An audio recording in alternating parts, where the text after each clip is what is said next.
What's going on? What's going on, everybody? It is the only sports podcast. That's right, the only sports podcast. I'm going to tell you why we missed Wednesday's show. You're not going to believe it. The floor is yours, Casino. Yeah, my power went out. NV Energy power went out. At first, they've been doing a lot of construction. They're putting in more wiring and all the things. It's supposed to last through October. And it's like in a 2-mile radius of my house. And so I thought they did that. I thought they hit that. But no, it was a car accident. A car hit a transformer in a car accident. Bloody scene. It was just crazy. I'm just kidding. It was a great gif I sent BJ of a transformer of Optimus Prime on the ground. It was great. But no, I was driving to work and I saw which transformer it was. And yeah, they hit it. Oh boy, did they hit it. There was like 4 NV Energies and a cop car down the street next to it. And there was half of it was gone. That's I don't know how. I have no idea how they got it up and running back in 2 hours, because when I drove by, it was like half gone. Like a car went into a transformer. I thought they were just saying that to cover their ass, because they're like, oh yeah, car hit something. Yeah, we didn't mean to snip the line, but no, it really was a car hit one of those boxes, and car was already gone, but it was absolutely destroyed. Well, it's one of those things where I'm about to go on a cruise for a week, so we're trying to record all these episodes that won't be live, but they'll still be released at the normal time we have the live shows, so we don't miss a day. So we were recording that on Tuesday because Casino couldn't record on Wednesday, and then all of a sudden we were, I think, like 3 or 4 minutes into the actual episode, and then Casino just disappeared. And then he called me and was just like, yeah, they hit, like, my power's out. And then, especially during the Vegas summer, like, oh, my house went up 6 degrees in the 2.5 hours the power was out. That's crazy. I made sure every window was like, all the blinds were shut, curtains, like everything. I was like, nope, don't open doors, kids. We're bunkering down here.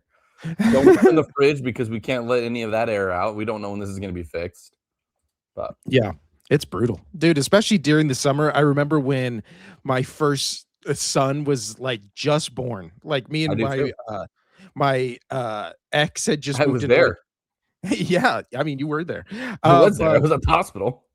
Me and my ex had moved into this apartment. He was like, really are friends, guys. We really are. And what is it? He was 6 months old, which is crazy that was that long ago. He's 14 now. So that's insane. But we were living in this apartment and our air conditioning went out in the middle of summer, like July, start of August, basically like right now. And so we told the front desk, like, oh, hey, our air conditioning's out. And they were just like, oh yeah, we'll like have somebody to fix it in like 2-3 days. And I was just like, no, we have a baby. Like our apartment's already at 89 degrees and the air conditioning's been off for an hour and a half. Like, what do you think it's going to be in 3 days? And so coincidentally, they sent somebody later that day, which funny how the second you start involving babies and cops and illegal, all of a sudden it gets fixed immediately. That's weird. Yeah. But having your AC go out is one thing, because you could always get the portable ones, which work very well, by the way. But when your power goes out and you got nothing, I had to go to work, and I was just telling the wife, I was like, hey, like, pack the kids, the dogs, go to my parents if you have to. Like, yeah, you can't stay here. Also, it's that part of the summer, especially in Vegas, where at night I'll get off work at like midnight, 1 a.m., and it'll still be 100 degrees outside. Yeah. I've gotten in the pool at night, and it's great. My pool is still at 90. Ugh. And I don't heat my pool. It's just heated by the sun. And I'm like, sweet. All right, kids are asleep. It's 12:30, 1 a.m. I'm just gonna go hop in the pool. Ugh. But Casino, we are here today to finally finish what was supposed to be finished on Wednesday, but obviously Transformers and Decepticons and all that kind of stuff. But we are here today to talk about the Texans and the Titans. So which of these teams would you like to talk about first? Let's go Titans, because Texans, we're going to have a ball. Just a ball. And also, I just realized while I was reading... Not just a ball, but we're going to have a middle school dance. We'll get to I just realized nobody will notice this, and I could have just changed it without anybody noticing. I put, will the Titans be a dark horse this yeet? So I'm Oh, changing I that. just read this year. I didn't even. My mind literally just was like, "Oh, dark horse. This Y. There's Y means year." But I love those, year. by the way. Whenever people like post memes or whatever, and you read it, and it's all normal, and then at the end, it's like you didn't read that right, and then you go back and you're like, Oh, "What that the is true. hell?" It Like just it tricks messes your with my brain. brain. It's so great. It's so great. So I read yeet as year. Yeah, but now it's changed to year, so there we go. Yeet. But Skirt. when it comes to the Sorry, Tennessee it's Snow Titans White. casino, whoop. Oh, I just went. I was like, why The does that up? Titans. It's because I Because that's put what I still have up on my browser history from when we tried to do it the other day. Titans, Titans. The Titans. Oh, the Titans. I mean, that's what I have on my browser history, not the Titans. A lot of different things pop up when you type that in. When you type in But Titans. so when it comes to the Tennessee Titans casino, last year they were 3-14, finished dead last in the AFC South. They were 21st in total defense, allowing 345.1 yards per game, 28th in scoring defense, allowing 28.1 points per game. Also, whoop, this is what I should have done right here. Whoop. So, like I said, 3-14 last season, 4th in the AFC South. And then when it comes to their offense, oh, if I can just find it. It's going great. Oh, I put 2. That's what it was. I put 2 in defense. Oh, see, this is already messed up. Hold on. Great. Live show. Please hold. Whoop. I'm holding Hunt for dear life. while we're holding, I got my kids all situated out there. They got fed. They're having a good time. I put on Rio for them. Gosh, I love that movie. And they were just like, it's a very good movie. Rio? Like, what? And I was like, yeah, it's singing and dancing birds, kids. And they're like, oh, okay, yeah, let's do it. Which is funny because they've seen it before because I love the movie and I've watched it. And they've been coming in and out of their rooms. And they're like, oh, this is cool. Sure. And they're like, no, I'm watching it by myself. That was me and my son watched what is it, Into the Spider-Verse, because for some reason amazing he'd never seen the first one and only seen the second one. So we watched the first one and I was like, this movie is fantastic, because I saw the newest Spider-Man. So many awards.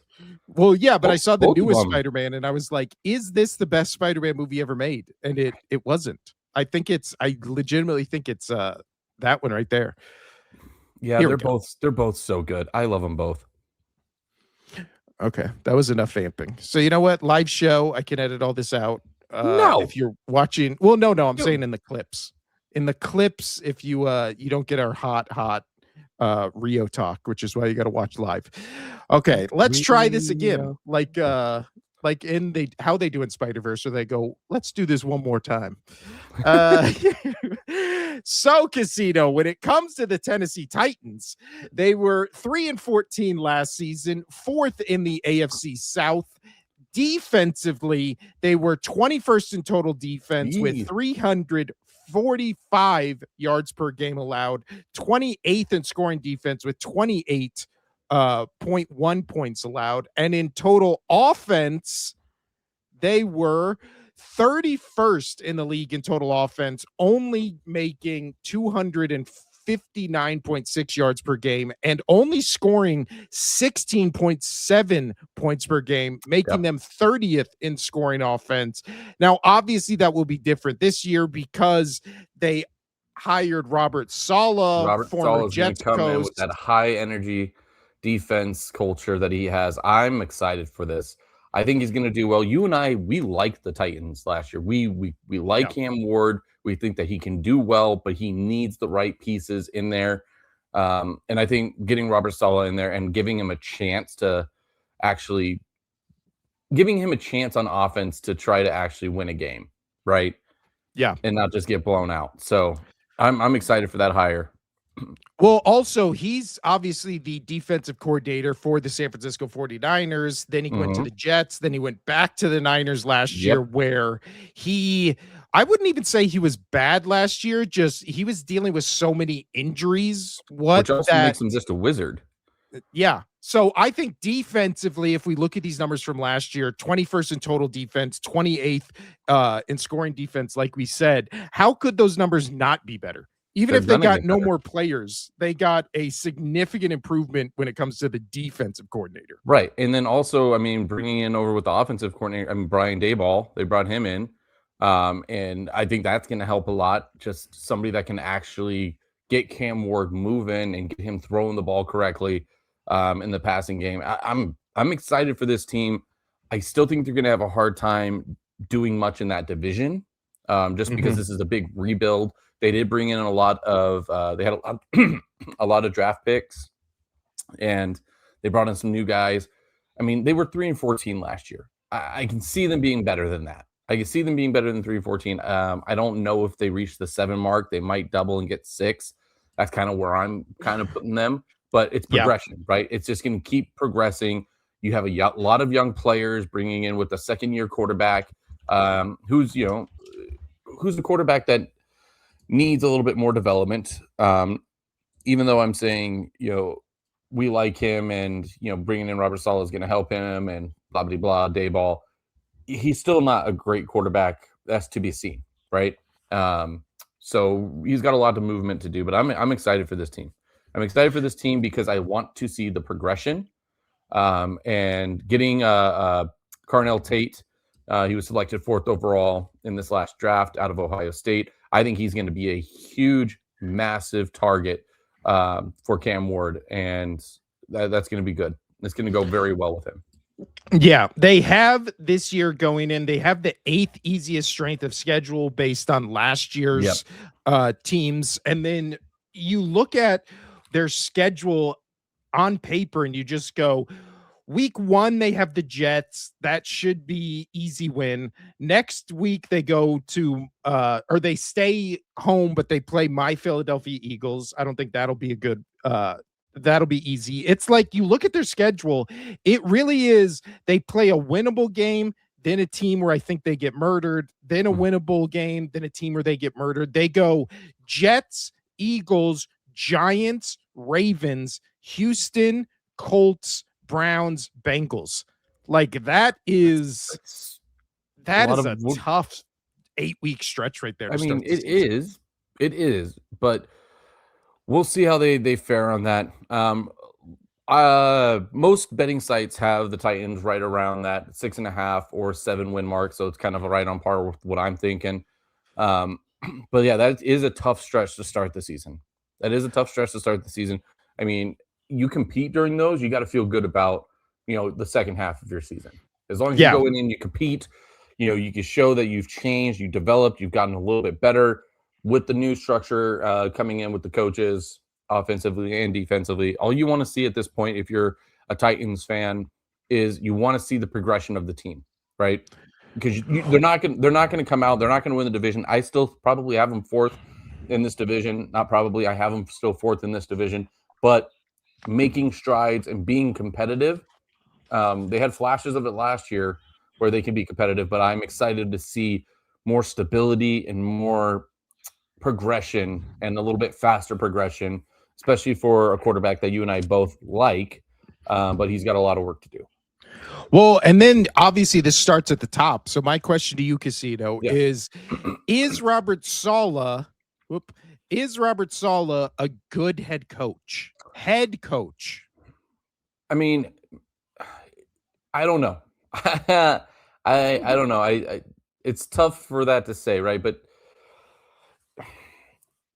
he's going to do fine because he needs to fix that defense, right? He needs to fix that defense, and then Dayball just handling the offense. I think that's a good 1-2 punch for them. That yes, Saleh will be the head coach, but he's going to kind of do what Belichick did, right, back in the day, where he's focusing on defense, and then he let Tom Brady, he let McDaniels just run that offense and do his thing, and he really didn't pay attention to that, right? He didn't really pay attention to that. He just let that be. I can see the same kind of situation here where he's just going to work very hard on getting that defense and then letting his quarterback develop under Dayball and just let that work itself out over there. because obviously it's tough to be a head coach. It's tough to be a head coach in college, wherever you're at. It can be high school head coach, and it's still tough because all eyes are on you. If it doesn't work out, it's on you, right? It's always going to be on you. You're the head coach. They're always the ones that get fired first before players get changed and this and that. So I don't know if he's the best head coach, but he is a really good defensive coordinator, and him going in there just focusing on defense, which I'm sure he's probably going to do. I think it's going to be okay. Yeah, I think it's one of those things where when you look at his schedules as a head or his record as a head coach, when he went into the Jets, he was 4-13. Next 2 years, he went 7-10, 7-10, and then he was 2-3 before he was fired. 7-10, 6-11's kind of what we're looking at when it comes to the Titans this year. So I feel like that same trajectory. Obviously, the only difference is he couldn't figure out the offense with the Jets. He didn't have a good offensive coordinator. I mean, we talk so much about the Jets, man. Well, that's what I'm saying. But we talk so much that organization is not good from top to bottom.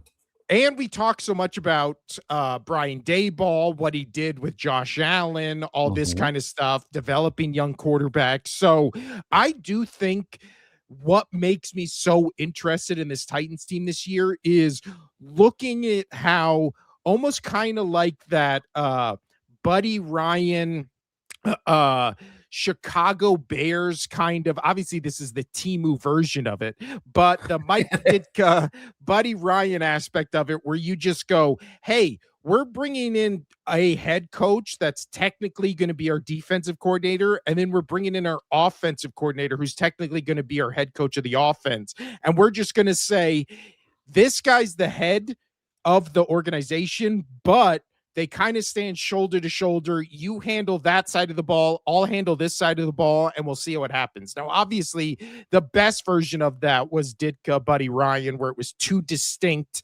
This is the offense, this is the defense. Also, can this be a poor man's version of that? It also worked very well in Remember the Titans. That's, I mean, very true. Very true. And look what happened to Ryan Gosling. Now he's one of the biggest movie stars in the world. So clearly, but I do think, again, I just have so many question marks with this offense because defensively, I feel like you can figure it out. Right? You just get a good scheme in there. You get a good defensive coordinator. You get a couple pieces. Obviously, they have Jeffrey Simmons, Amari Hooker. They have a couple guys on their defense where you go, if he was on my team, if your team traded for those guys, you would be like, yes, we upgraded. Right? Yep. So I don't know if you can say the same thing offensively. No, I don't I'm know worried about that backfield. worried. I mean, Calvin Ridley, Pollard guy. Yeah, Calvin Ridley, great, right? Tate, bringing in Tate is going to be good because I mean he's a good receiver. That's going to be fine. You've got some power there with the passing game. Your backfield, horrid. You and I have already been way off of the Pollard train a long time ago. I don't know if we were ever on it. We may have been at the station, but we were never on it. No. And that backfield, dude, is not good. It's not good. I don't know what they're going to do there. I thought they would have done something to fix that in the offseason. They did not, or I'm worried. I'm very worried about that backfield because if you're going to be a one-trick pony offense, right? Daboll, you got a lot on your plate here. You have a lot on your plate here. You're going to have to figure out not only how to get your quarterback going, but you're going to have to get your quarterback going without having that security of being like, oh, I can dump the ball off to this player or I can hand the ball off, if I'm reading the line differently, defensive line. And this is it's not going to be good. And I love how, so I pulled up on a couple sites, and a couple of the sites say that the reliable veteran of Tony Pollard. And I'm just like, what are you talking about? He was basically 13th in every running back category last year. He's had 4 years in a row of rushing over 1,000 yards, and I still just have I just think he's like the definition of average starting running back. And that's supposed to be your bell cow freaking running back. That's supposed to be the guy that like takes the pressure off Cam Ward when you want to see development in his second year as a starter. And I just go, I don't see it. I don't see it. Yeah. And that's to me, that's going to be one of the biggest reasons why they're going to finish right around the 6th win mark. 6, maybe 7. I'm not going to do the whole thing. 6, maybe 7 win mark. Yeah, and again, their strength of schedule, they have the 8th easiest, but then you look at their schedule and you just go, I don't think I can find 6 or 7 wins. Like, I'm just looking at it and just going, I love how you and I are trying so hard not to say it. I know. But yeah, I just look at it and I just go, if somebody was like, "Oh, this team is definitely going to win 8 games," I would bet my life No. against it. There's Yeah, yeah, I yeah. don't see 8 wins. Even if I you go, I could see the possibility of 6. I would still bet the under of this, even if it's sitting at 6.5 is where I've seen most of it, and I'm gonna go under. I'm gonna put them at 6, maybe 5, maybe 6 wins. If they have a yeah, really good, if the development happens, they might get 7, but again, that's fine. It's a new team. They still got a lot of pieces they gotta fill in the off seasons, and, they did make moves. They made a lot of moves, and they pulled in some players. They made a lot of moves in coaching. They made a lot of moves in personnel, players on the field. That there is going to be movement, but they have got a lot more work to do over the next couple years to be back to where the Titans were back when Vrabel was there, right? yeah, which When was, I Vrabel mean, took, they were almost, you could be like AFC or AFC championship, or what it, like they were fringe AFC championship, could potentially go to the Super Bowl teams. yeah, They were in the AFC championship a couple for of like years, weren't 3 they? years or something like that, Yeah. right? Yeah. When it was prime Derrick Henry and all that kind Dude, of and stuff. I still am remembering that game against the I believe it was the Ravens, right? Where Henry goes off and he had like crazy stiff arm. You remember that one? Oh, yeah. Yep. Yeah. Oh, Well, also beast. the Titans were, what is it, Brady and Belichick's last playoff loss together. Like they got knocked out of the playoffs by that not Robert Saleh, by that Vrabel team. Mhm. So, but I don't know. Honestly, for me, the Titans, if they look bad or Stupid. disorganized or like not a good team against the Jets, then I would go under 1,000%. If they don't look good in that week 1 game against arguably a bottom 5 team, I don't think I can pick out 6 more wins after that. Like Yeah. if they struggle against that Jets team, I think it's a wrap. I think it's just we'll see next year, because after that, again, they're going to be underdogs in pretty much every game except what, maybe the Raiders in week 16, maybe. I Like don't know. that's it. I have the Raiders being a pretty decent team this year. Yeah, that's what I'm saying. I don't know what game I mean, the besides Raiders week are most 1 they would likely be still going to favored be in. last in their division, but they're going to be scrappier than most. Yeah. No, I agree. Uh okay, so when it comes to the Titans, I think I've seen already some people saying they're going to be the dark horse team, their surprise I team. would I just love don't for see it. that. I would I would too. love I I just would don't love see for it. that because I've never had anything against the Titans. I've always actually kind of liked the Titans growing up. I like Mhm. the colors. I like the logo. It's fun. I do. Um, Vrabel went there and coached. Obviously, that was fun for me because I was a big Vrabel fan when he was back on the Patriots. And yeah, I've always kind of had a soft spot for the Titans. I like Cam Ward. I would like to see him progress a little bit. I Yeah. want to see this team do well. Plus, I just don't care for most of the other teams in that division. That's true. So I- Also, let's go. Casino and I, this is going to be the first year since you've done the podcast where we're in a fantasy football league this year Yeah. together against each other. When does Uh that start? we still have to decide when the draft is. Mhm. But Carnell Tate might be one of those late round wide receivers where you just go, I'll take a flyer on him. Why not? Mm. I mean, I, I don't think they're gonna have him be wide receiver 2. I think on the depth chart right now, he's wide receiver 1 over Calvin Ridley. So sir.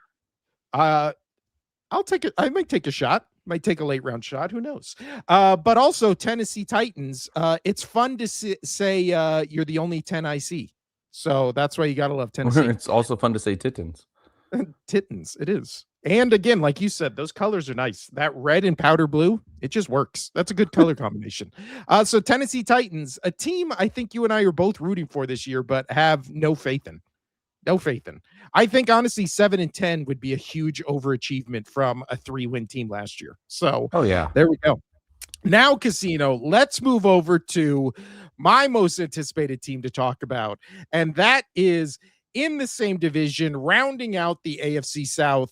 That is the Houston Texans. They went 12-5 last season, which was second in the AFC South, only behind the Jacksonville Jaguars, who won that division. But how the Texans got in second place, were a fringe Super Bowl contender going into the playoffs, was because of their defense. They were first in total defense, only allowing 277.2 yards per game. Second in scoring defense, only allowing 17.4 points per game. However, the other side of the ball, the offense, was where all the issues started. They were finished, and 18th in total offense, 327 yards per game, 13th in scoring offense, 23.8. And obviously, the number one thing we have to talk about, Casino, I'm gonna hype it up and then play the video. Bring him in. It is this video of what is it? CJ Stroud walking into the facility of the Texans, walking into training camp. Again, the most aura lost ever by a quarterback in one clip. I've never seen something like this. Can you ever remember a couple years ago, maybe 2 years ago, where Joe Burrow came into camp with like the Eminem haircut, and everybody was like, "Whoa, this is cool. This is," and he looked good in that. That hair worked with that outfit and he was crushing it. And now we get B. I mean, he's Mr. Cool. He's Mr. Smooth. So we get this video. I can't. It no, pains. Dude, I love it. I love it. This was also a guy where much like he hyped up CJ Stroud so much. This is a NFL starting quarterback walking into camp. The walk. It's not even what he's wearing. It is a lot of what he's wearing, but the walk. There's just no looks like he's trying to hold in a fart. And then so obviously everybody was like, looks like he's about to go get schooled on the middle school basketball court with those shorts. Everybody said, what song should play over this? And this song perfectly encapsulated how everyone reacted to this video.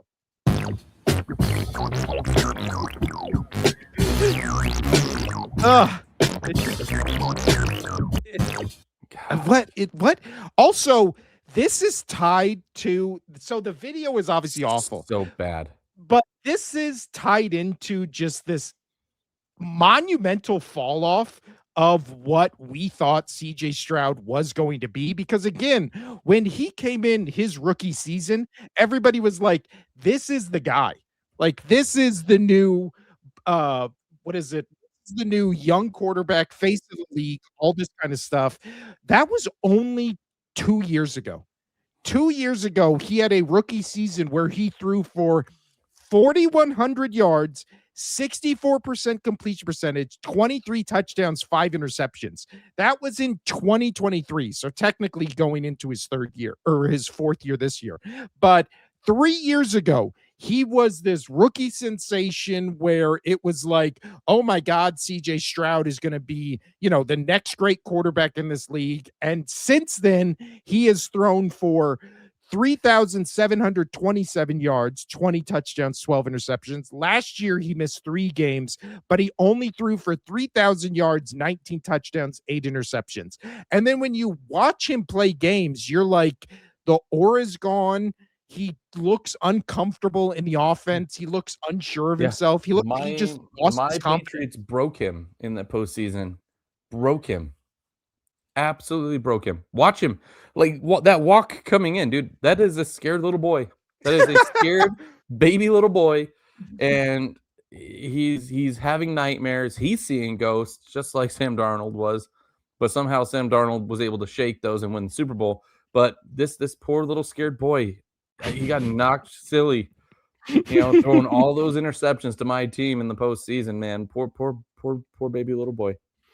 So let's talk about. No, but for real, all jokes aside, That was not a good way to end the rest of your season. And then, you know, you've got to shake that off and come into the next season, come into training camp hyped up, feeling good about yourself, have a little swagger, show like, yeah, I got worked in that game. It wasn't my best game, but I am still good. I'm going to come in, I'm going to work. We got a great defense. I'm going to be an offensive powerhouse.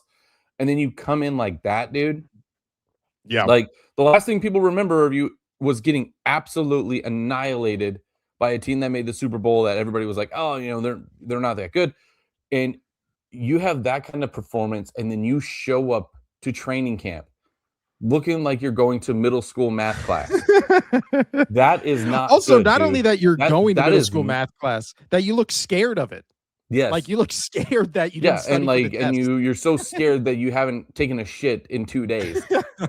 Like that's not a good look for him, to have that performance. That's the last thing people remember of him.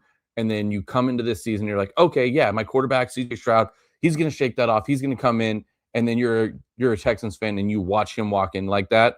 I'd be like, I'm done with this season. I'm done.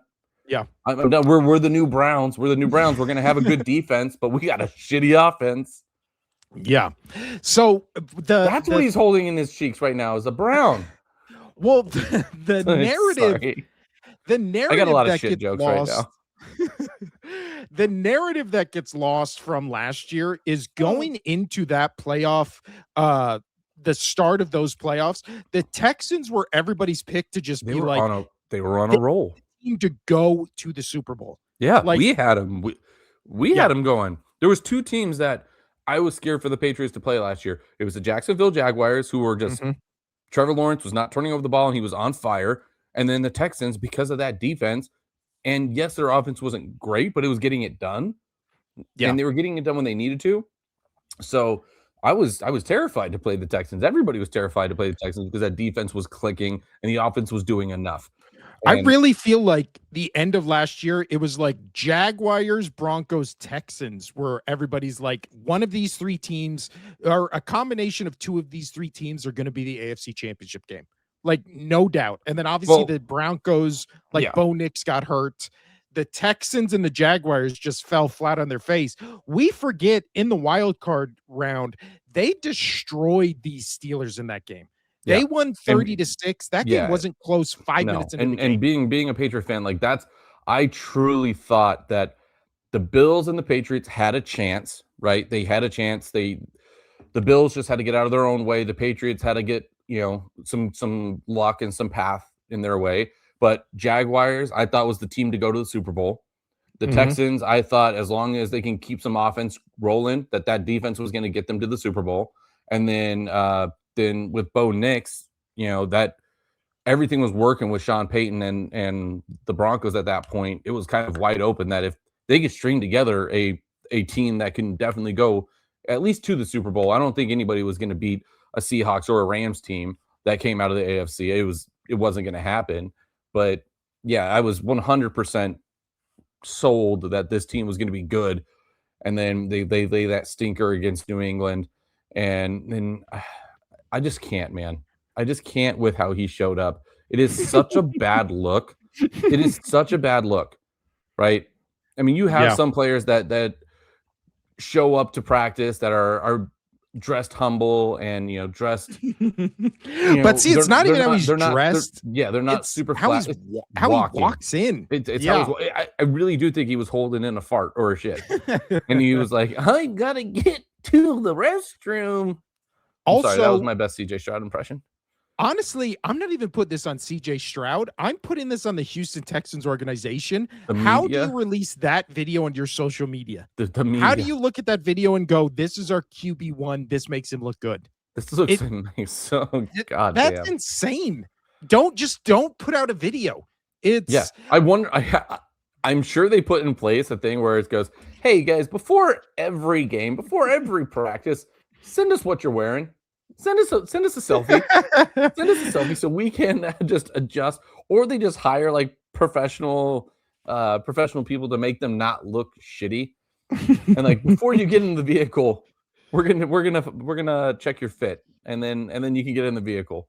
You gotta Yeah. pass the vibe check, the fit check before you get in this vehicle. So last year, obviously, with this defense, they were the 6th best third down defense in the league. They were 9th in the league in sacks, 3rd in the league in interceptions. They were 2nd in the league in turnover differential, That was only behind huge. the Chicago Bears. And that mostly came down to the last 6. If we remember last season, this Texans team got kind of embarrassed against the Broncos, where they lost an 18-15, just like defensive battle. It was the game going into that where everybody was like, who has the best defense in the league? It's either the Broncos or the Texans. I remember talking about that. Yeah. Broncos ended up coming out on top. After that game, from November till they got embarrassed against your Patriots, they went on a 6-game regular season win streak, won the first playoff game in all of these games in dominating fashion. And then they go against the Patriots, and the second best turnover differential in the team, CJ Stroud in that game, 42% completion percentage when his season average was in the 60s. His game against the Steelers was 66%. So against your Patriots, 42%, 1 touchdown, 4 interceptions, sacked 3 times, had a quarterback rating in that game of 22.2. Yeah. That is Justin Herbert levels of playoff destruction. Like, and that's what I'm saying, dude. You lay up that stink, like you guys they were such on a roll, and you go in there and you lay that stinker, dude, and those numbers are so bad. I just can't fathom. And everybody's like, oh well, the weather was bad, this and that. Okay, but you know what? Figure it out. You're professional football players. You play in bad weather. Like it is what it is. Just figure it out. And don't blame it on that. CJ Stroud just wasn't ready for the moment. Well, I mean, do we have footage of him walking into that game? Because was he dressed like that? Was that his just boom, boom, boom, well, I rewatched the highlights of that game. The interceptions he threw were awful, like back-breaking, like straight to Patriots defenders. Those weren't like 1,000%. Yeah, these weren't unlucky bounces. These were bad throws. Also, he was getting pressured. And here's the thing: if you're going to get pressured like that, dude, throw it away, go down, take a sack instead of throwing the interception. Yeah, he was trying to play hero ball. He was trying to play hero ball, and you don't do that in that weather. You just don't do that in that weather. You protect the football, and he just did not care. He was just tossing it up there, man. He was tossing it up there. And I mean, again, I'm joking and having a good time about my Patriots kicking his ass, this and that. But that really, I can really see messing up a star football player who's supposed to be the face of a team, and you go out and you get embarrassed in a playoff game like that. I mean, I would probably be messed up about that. Yeah, I would be like, okay, well, you know, I'm a joke. Like, I'm the laughing stock. And even if you have fans that were like, oh, it was a bad game, this and that, how do you have that mentality of not thinking, you know, every Texas fan hates me right now. I'm a joke to them. I think he's going to be in his own way. I am kind of worried for this team. I mean, they had 12 wins last year. We know that we brought down the Jaguars win total down a little bit, right? And we're thinking they're probably going to be right around 12. And I still think they're going to win the division. And I'll probably put the Texans only right around 10 wins. 10, maybe 11 wins, because I just can't trust this offense, especially with seeing how he's coming into training camp. I've got to see him actually show some spark and some fight and resilience to how he finished off last season.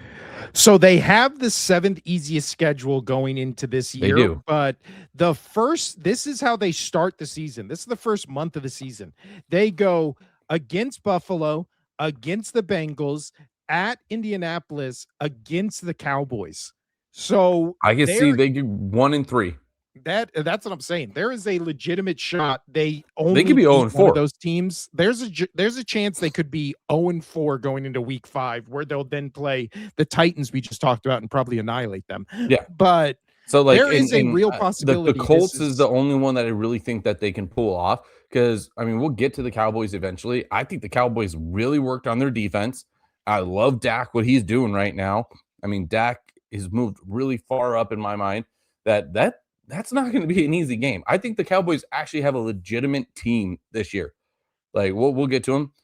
but I do think they have a legitimate team, and I don't think that's going to be good for this Texans team early on, man. I just don't.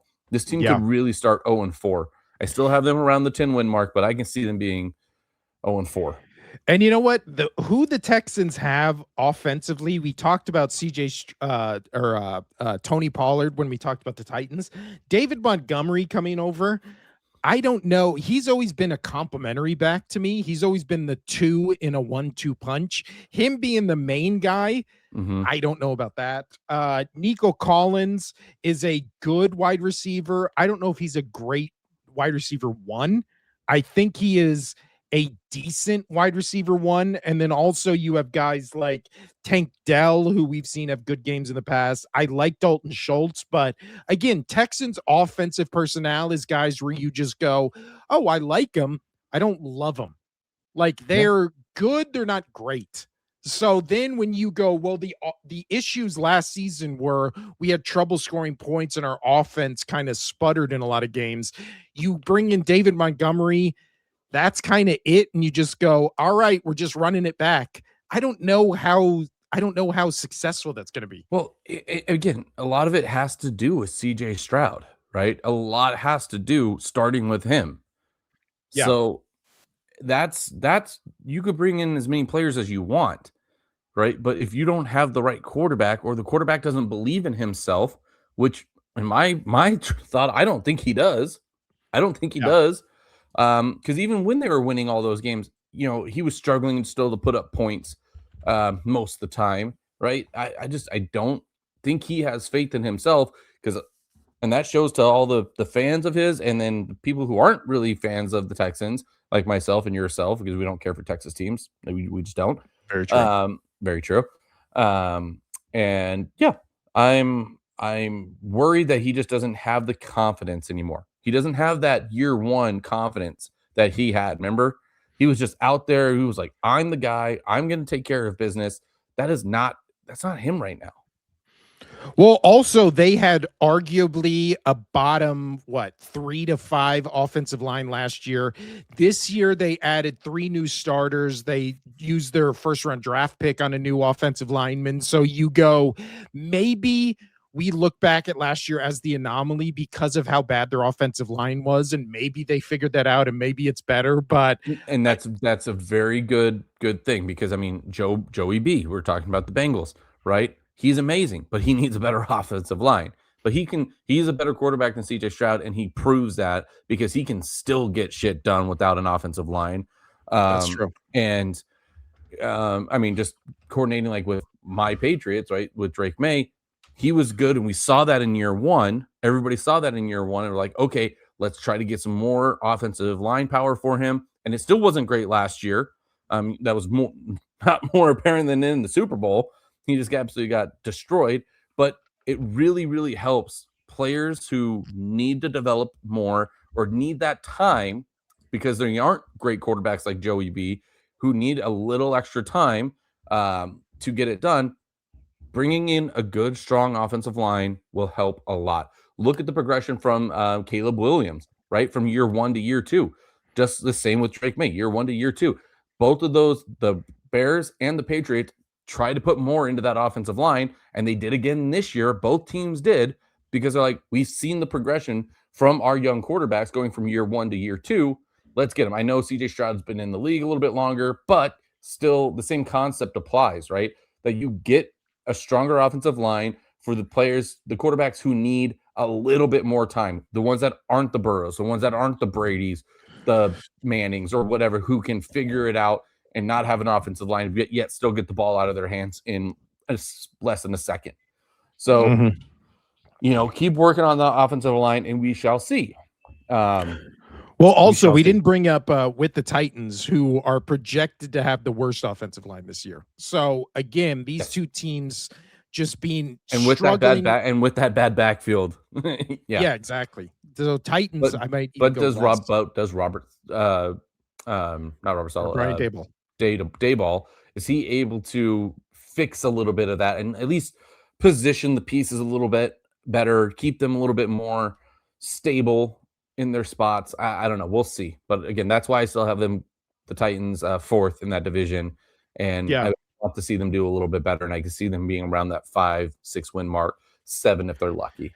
So now that this is we're finishing the AFC South right now, we still both kind of see it playing out exactly how it did last year with Jaguars first, Texans second, Colts third, Tennessee Titans fourth, because I think I'm kind of higher on the Colts than I am the Texans going into this season. I feel like I might have Colts second. I want to say that I want to put Colts second. I really, really want to put Colts second, but I don't know how Daniel Jones is going to do coming back from that kind of an injury, right? Yeah, that's true. That is my biggest question mark. I believe in him. And like I said this in the first episode that we did, I believe in Daniel Jones as a player, as a person being in with that new organization. I was high on him before the year started last year. You called me crazy. Everybody was like, he's not going to do great. But he came out and he absolutely crushed it. While he was there, he was on pace to have the highest scoring offense in the entire league in NFL history. And he goes out, and yet they still finish in the top 10 and everything because he put up such high numbers early on. So we got to see what he can do coming back from that injury. And we'll find that out in the first game or two, right? If he's still got that whip, if he's still got that movement. Honestly, we might see it in the preseason. We might see it in the preseason. To get him some reps in the preseason because he's coming back from a really bad injury. Good point. But anyway, I still think I have the Texans just because of that defense, and it's unknown for Daniel Jones on how he's going to do. But all I know is a quarterback who looks like he lost all his confidence being behind an offensive line that's going to get him maybe killed by 2 months into the season. That's great. I just don't like the implication that guy who folds under pressure is behind offensive line that is arguably a top 3 worst offensive line in giving up pressure. No, and that's totally valid. And Daniel Jones, even coming back from the injury, he still seems to be ready to go at training camp, and he seems ready to be back, and he's excited, and you see some of the passes he makes. I'm excited for him. Well, and the Colts are going to have a top 5 offensive line, so yes, Daniel Jones is going to be like, oh, I'm confident I'm going to have time to stand in the pocket. I'm not going to have all these bodies around me. Or at least time to throw it away if I need to, so I don't take a massive hit. Yeah. Yeah. I don't know. So any last thoughts on the Texans, the Titans, or the AFC South as a whole, Casino? Nope. I think I'm good. I think we did it. I think we nailed it. AFC South, when you look at it on paper, much more interesting than I think you would think, because you go, the Jags look to be one of those teams where you go, based on last year, if the Jags aren't in the AFC Championship, in the AFC divisional round, you go, oh, it's a wasted season. But for the other 3 teams, Titans, they double their win total. They're a 6 or 7 win team.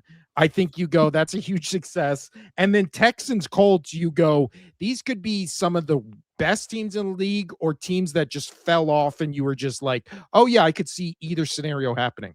Yep. Like Daniel Jones doesn't come back. Colts didn't win a game last year. Texans, DJ Stroud doesn't have his confidence. We saw what happened to this Texans team against your Patriots, where it was like he has a couple fumbles here, there, an interception or 2, and all of a sudden they're getting blown out. Yeah, apply a bit of pressure on him, and then he's gonna make bad decisions. Yeah, it really is a boom or bust division. Like I could see 3 teams from this division arguably being in contention for, wild card playoff spots, or you could just see one team running away with it because a certain 1 or 2 things went wrong for a certain team and they're just done. They're done by your take of having the Colts over the Texans isn't outrageous. It is not. Just because of the confidence level of the offense going in for the Texans. It's gone. There we go. Doesn't exist. Yeah. Anything else we want to talk about on this episode? Yeah, how about my Boston Red Sox being 31-5? The second sweep. They not only swept the Dodgers, they swept the White Sox. Teams that are leading, they're like, dude, I have no idea what the hell is going on with my Red Sox. They're probably going to make the playoffs and lose in the first round, but that is what it is. But 31-5 since late June. That's crazy. That's crazy. It's crazy. But again, do you think they're good enough to compete with the Dodgers? Because They that's what just we have swept to them. ask. Yeah, the Dodgers are on a losing skid. The Dodgers have lost a lot in a row, and then the Well, Red Sox and are that just new winning. pitcher coming over that they signed, that was a big deal, and then he just got absolutely mollywopped in his first game. By That the was White fun. Sox, or Yeah, no, by that's fun. the Cubs, by the Cubs. Yeah, it was by the Cubs. That's Yeah. fun. That's the stuff where you just go, okay, I Yeah. like this. I'm a fan. I am definitely a fan. But I mean, if I still had to put money, if I was forced to put my house up for grabs, and I like forced by gunpoint or something, like I'm forced to put something up and say who will win the World Series, it's the Dodgers. I still have the Dodgers. Well, yeah, they're on a 6-game losing streak right Yeah. now, but that's also because Ohtani's been in and out of the lineup. He's been Yep. missing a lot of games. So the second he's back in the playoffs, they're a completely different team. Completely different team. Yeah. And still, playoff Ohtani, who now has the most home runs in or most, I don't remember what it is. He hit like so many marks this last playoff run and broke so many records. I don't even know. The dude is everybody's like, oh, he's the Babe Ruth of our era. Fuck that, dude. He's the Babe Ruth. He's the Randy Johnson. Like he is the Barry Bonds. Like Mark.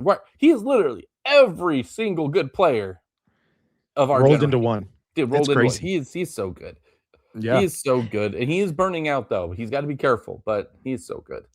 Well, that was the whole thing. Going back to football with Travis Hunter and all this kind of stuff, when like you just have a super talented person where you go, you can be the best at both positions. I feel like coaching and fans and everybody fail to realize, like, oh yeah, this guy's playing for every one game, he's playing 2 full games.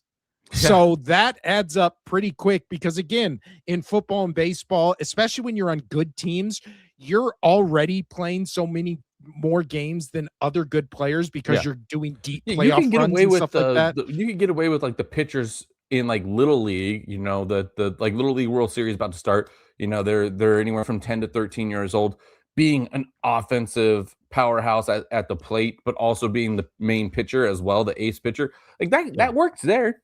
Like you could do that at that age, but not when you get up into the bigger ones. Like that is really tough to do, man. But no, I'm really excited with what my team's been doing. I'm still kind of in shock. What a still turnaround. Kind of in shock. What do you think? Why do you think the turnaround has been this dramatic? I don't know, dude. Because again, before the trade deadline, they were one of the teams that was like, sell everything. We're gonna sell, and then they buy. I don't know. Getting the new manager in there was a big thing.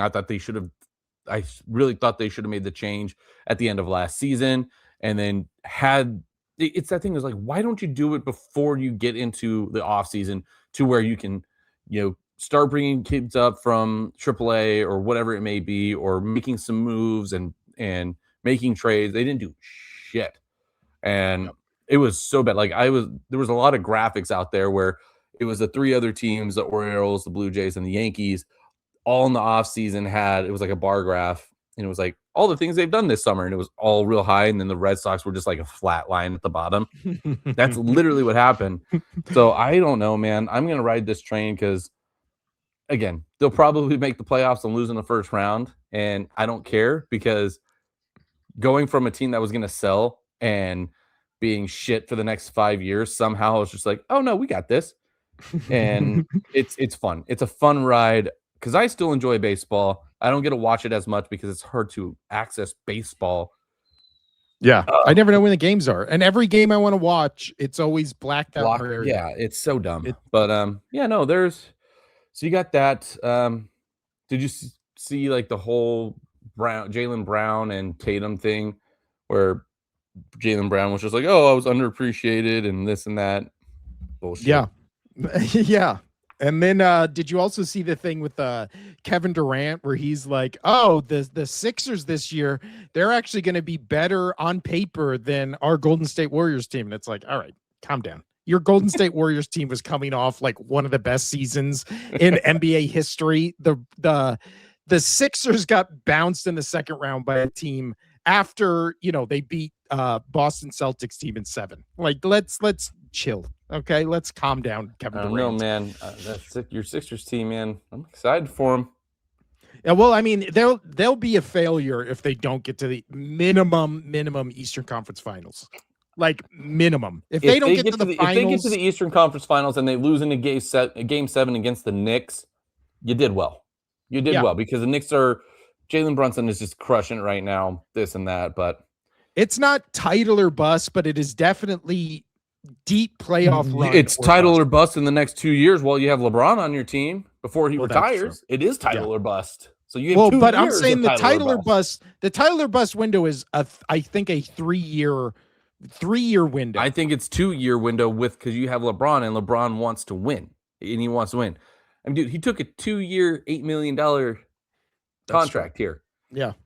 That tells me right now when everybody's like he should retire 3 years ago, he was just waiting for Bronny.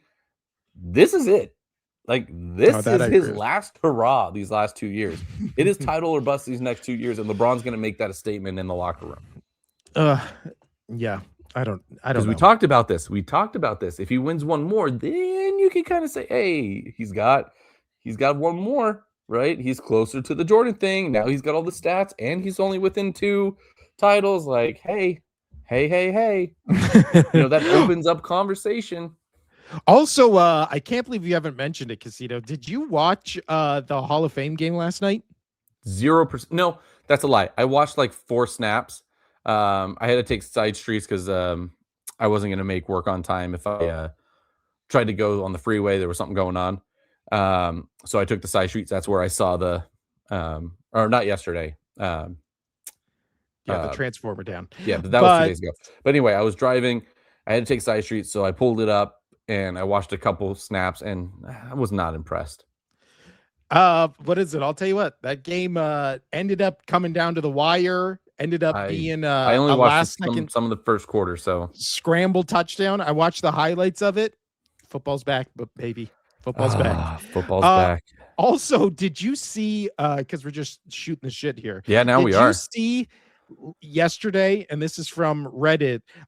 Injuries left 49ers without 20 players by the end of Wednesday's practice. I know it's a conspiracy theory. I know everybody's like, there's no causation, correlation, all that kind of stuff. There is something happening with the San Francisco 49ers to where they are the most injured team by like a wide margin every year. I don't care if everybody's like. So do you think it's at this point? Because I mean, I'm glad you brought that up. It is in the mind of the players. They are playing scared. They are practicing defensively and scared and cautiously, which if you do that and you tense up, you're going to hurt yourself more often because if you try to avoid getting injured or you try to avoid this, it's like the whole thing being a defensive driver, right? If you're overly defensive, you're going to screw up at some point, right? Because you're going to make a wrong decision. Like, do you think that it's in their minds of like, oh, we are the most injured team, injury prone. So I am going to try to pull up here or do this. And with doing that, it causes awkward hits, awkward collisions, weird movements with your body that it is hurting them. Honestly, it's that. I think it's that. I think it is that transformer thing where they have, speaking of transformers, where they just have all those electrical things around the facility and everybody's like, that has something to do with the injuries. You look at every time they're practicing and you just see these giant, what is it, like a giant electrical basically grid behind them, like that powers, I don't know, all of San Francisco. There's no way that has no effect. They're the only team in the league that deals with injuries at this substantial rate to basically everybody. Like last year, they limped into the playoffs because everybody. I don't know if I believe that because I mean, there's a lot of people that say people who live in Vegas are crazy because of the radiation from back in the day and all the nuclear testing and whatnot. Have you ever been to Fremont? Have you ever been to the Strip? 100%. I've worked Fremont for 3 years. You know this. So you of all people would know this. It's so scary. It's also that was some of the most scared I've ever been. It actually has the scariest moment of my entire life. It was also on Fremont Street, and I think I've told you that story before. I don't think you have. What was the scariest moment in your life on Fremont? Well, I was working. I had to work the door that day for the brewery because we had somebody call out. So I was working the door, and a dude walks up. He did not have an orange tip on the top or on the front of the gun, and it was a homeless dude. And he puts it to my chest and clicks it, and it was a fake gun. I fell out of the back of my chair and everything, and it. How did you let him get close enough to put it on your chest? Because he was walking. He wasn't like, when I say homeless, he was not. Didn't dress. He just looked like somebody from like on vacation on Fremont because they're. Yes, I won't sugarcoat it. People who go to Fremont on vacation are trash. It is what it is. And anyway, so he just looked like he was coming in and he was going to be a guest. He was with his buddy and he walks right up to me. And I thought, he was reaching to show me an ID or something because I checked IDs, right? And he put it to my chest and clicked. Oh, he's like, it's a fake gun, man. Don't worry about it. It started walking off. Security got him. There was a whole thing, blah, blah, blah. He did it to the security officer on Fremont Street. Didn't work out well for him. But yeah, I was shaken to my core. That's terrifying. Jesus. 100%, 1000%. Jesus. Yeah, that was the scariest moment of my entire life. Did I ever tell you, what is it? I got a gun pulled on me when I was, my first job ever was a pizza delivery driver. The guy, this one. which still to this day makes no sense to me because I was delivering it to his address. So I delivered the pizza to his address. It was it must have been like a $20 order because it was like 2 pizzas. Walk up to this guy's door, knock on it, open it. I'm like, this will be 20, whatever. He just pulls up his waistband. He has a gun there and he just takes it out of his waistband. He puts it on top of the 2 pizza boxes and he goes, "Nah, I don't think I'm paying." And so I think I was like 17, 18 at the time. And I just went, okay. And then he just grabbed the pizzas, took it in. I go back to it. I go, yeah, the guy stole the pizza. Here's his address. Here's what he looked like. And we just called the cops. And then apparently the cops came to the station. They said they had him, had to do a police report and all that kind of stuff. But I was just like, I know where he lived. I know exactly what he looked like. He did that all over $20. It's people in Vegas are insane. That's an insane. I mean, it's a good way to get free pizza. Well, he didn't get. I mean, he probably got free pizza, ate it, and then got arrested. But yeah. Last thing before we get out of here, Casino. Jahmyr Gibbs signed a 3-year, $67 million deal that is worth $75 million, with $51 million of it guaranteed. Yeah. I think, honestly, I'm looking at this Lions team when we do our Lions preview.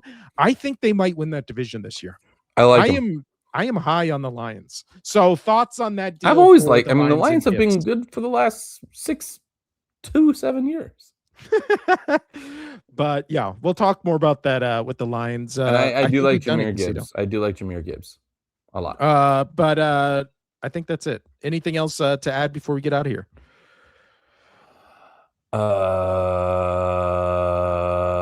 That's enough. Okay.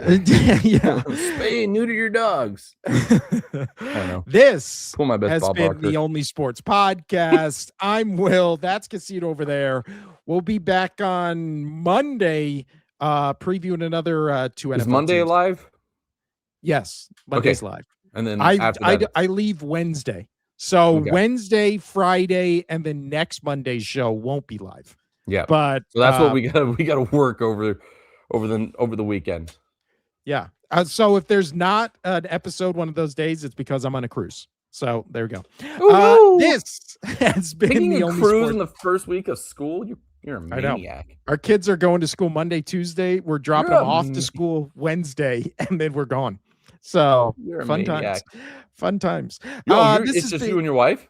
Yeah. Yeah. That's great. But this is literally the first vacation her and I have taken, just us two, in like 4 years. So it's been a hot minute. It's been a while. Yeah, the wife and mine was our honeymoon 4 years ago. Yeah. That's honestly only downfall of having kids. scratch that. It was our friend Keaton's wedding. We did go to our friend Keaton's wedding without the kids. So I guess that was it. Or was that before? No, they got married after us. I don't know. I don't know. It's been a long time. Yeah. You're going to enjoy that cruise. Oh, it's going to be great. This has been the Only Sports Podcast. I'm Will. That's Casino over there. We will see you Monday. Adios.